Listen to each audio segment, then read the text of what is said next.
পবিত্র ঈদুল আজহার প্রায় 2 সপ্তাহ বাকি। কোরবানি ঘিরে রাজধানীর গাবতলীর পশুর হাটে চলছে গোছানোর প্রস্তুতি। ইতোমধ্যে প্রস্তুত করা হয়েছে পশু রাখা ও ব্যবসায়ীদের থাকা খাওয়ার স্থান, ঘোষণা মঞ্চ সহ বেশ কিছু সুবিধা। কোরবানির পশুর চাহিদা মেটাতে দেশের খামারগুলোই যথেষ্ট বলে মনে করেন ব্যাপারীরা।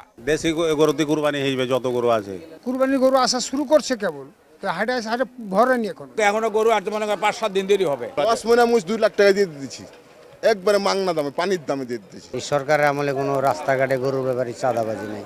ভিড় ও ঝুঁকি এড়াতে অনেকেই আগেভাগে পশু কেনায় মনোযোগী হয়েছেন, কেউ আবার এসেছেন হাটের হালচাল জানতে। এখন একটু লোক কম, ভিড় কম, নিজের ইচ্ছা মতো ঘুরে দেখা যাচ্ছে। 1,30,000 যাচ্ছে, আমি 1 লাখ বলেছি। 10 থেকে মনে করে 20, 25, 30, 40 পর্যন্ত রাখি আপনার।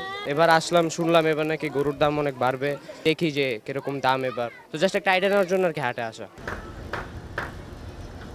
রাজধানীর অন্যতম পশুর হাট আফতাবনগর এবার বন্ধ করে দেয়া হয়েছে, তাই গাবতলীতে বেচাকেনা জমজমাট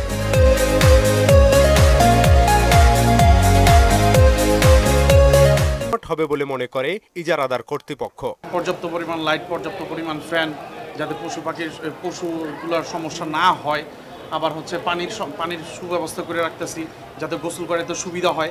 সব মিলিয়ে সর্বোচ্চ 1 সপ্তাহ আমাদের একটা আছে, তারপর থেকে 1 সপ্তাহ পর থেকেই মোটামুটি সারা বাংলাদেশ থেকে গরু আসা শুরু হয়ে যাবে ইনশাল্লাহ। শৃঙ্খলার সঙ্গে কেনাবেচা নিশ্চিতে সবার সহযোগিতা চেয়েছেন ইজারাদারের প্রতিনিধি। পবিত্র ঈদুল আজহার বাকি আরও প্রায় 2 সপ্তাহ। এরই মধ্যে গাবতলী পশুর হাট সম্পূর্ণরূপে জমে উঠতে শুরু করেছে, আর সপ্তাহখানেকের মধ্যেই আসতে শুরু করবে কোরবানির পশু। হাট সংশ্লিষ্টরা মনে করছেন কোনো ধরনের বিশৃঙ্খলা ছাড়াই সুন্দরভাবে এবারের হাট পরিচালনার প্রস্তুতি নেওয়া হয়েছে। ওবায়দুল হক মারুফ, মোহনা সংবাদ, ঢাকা।